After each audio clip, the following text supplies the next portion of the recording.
Right, I'm ready to speak about my story, the NHS, and my mother. If you are not following me or you don't know the story, please go and watch the last 3 videos because you will not understand what I'm saying right now.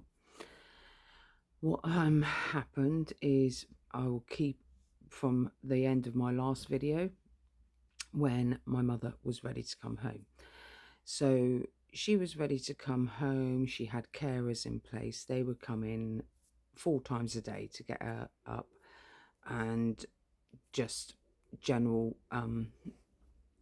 hygiene during the day and then to put her to bed at night. That went on for 5 days.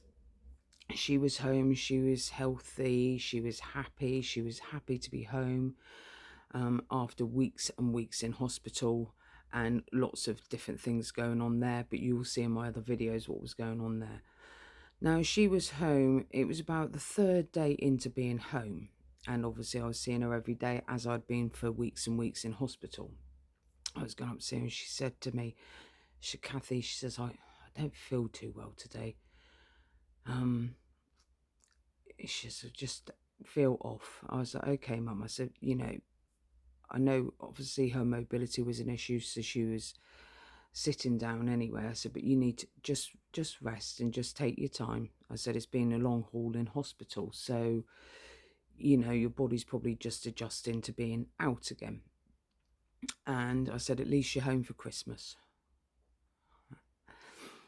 And then the next day I went in and she said, Kathy, I really don't feel very well. And obviously my dad had been concerned. He had been up in the night with her because she wasn't feeling well.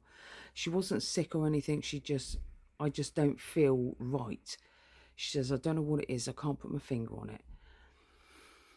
And so I said to Dad, I said, call the doctor's surgery or call 111, see what they say. And she was like, I'm not going back into hospital. Don't you put me back in there. Obviously going off her head about this. And I could understand because, she spent about 8 weeks in hospital and different ones.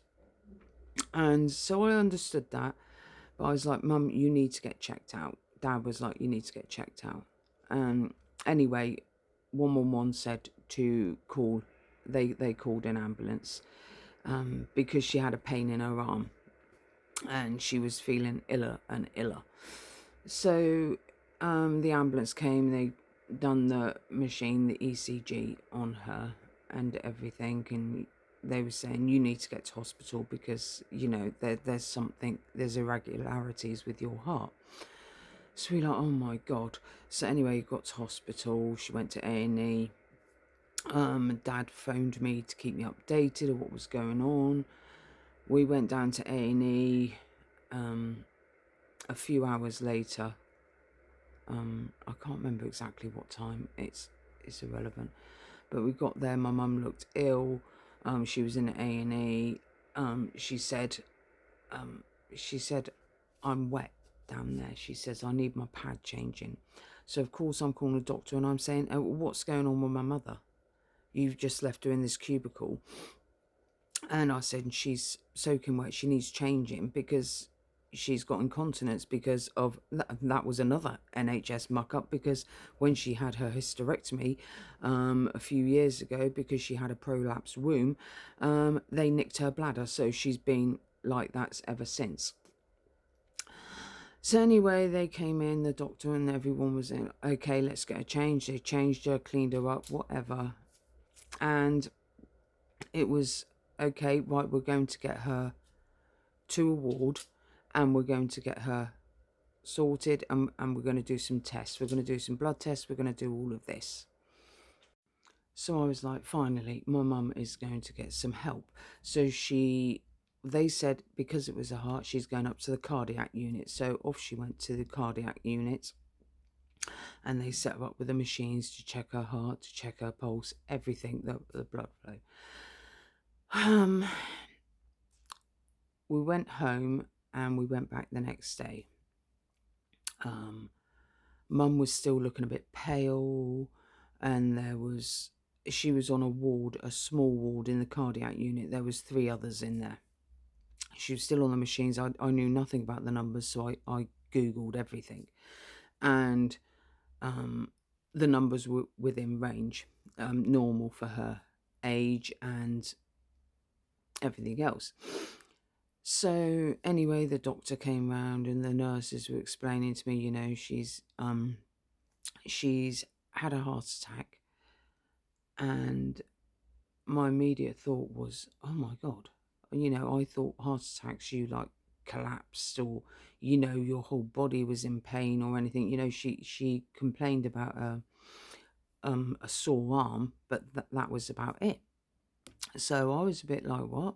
So the doctors were coming round and they were telling us everything, and, oh, she's had this for a long time and now she's had a heart attack. The heart is beating normally, but the blood isn't pumping. They'd done an ECG, they'd done a jelly scan where they put the jelly on and they do the scan. They said the scan is not 100% because sometimes when they do that scan, things can be in front of the heart. There can be shadows, there can be fat, anything is in front of the heart. They said, but her heart's only working at 10%. So, of course, absolutely shook up. What? 10%? She wouldn't even be walking at 10%, would she? Or breathing, or she'd be at death's door. But she's sitting up and she's talking. She's not confused or anything. She's talking. She's not out of breath. And I'm thinking, So anyway, this goes on and on and on to many doctors, different doctors and nurses coming and saying different things. And so I was confused by this point. Like I said, my mum is eating again. She's talking. They put her on tablets for her heart. So she's getting better because they're stabilising her heart. They're stabilising her. She's getting better. And then this one doctor comes in. Whoa. Now this really, really annoyed me. This one doctor comes in, Dr. whatever. He was either Fijian or Chinese or something. And he said, we've got a DNR on your mother. I said, yes, I've had this before. I said, and we do not agree to it. Your mother's agreed to it. I said, my mother's hard of hearing. She doesn't even know what it means. I said, listen. I said, I'm going to go and talk to my mother. This was all in the ward. So I said to Mum, I said, do you know what DNR is, Mum? Oh, what? I said, do you know what DNR is? What's that mean? I said, do not resuscitate. It says, so if you die, they are not going to bring you back to life. Well, why are you talking to me about that? She said. I said, because that's what they're going to do. They said you agreed to it. I didn't agree to it. She says, I don't want to die. And then that was it. It started exploding from here. I'm going to part 2 because there's more.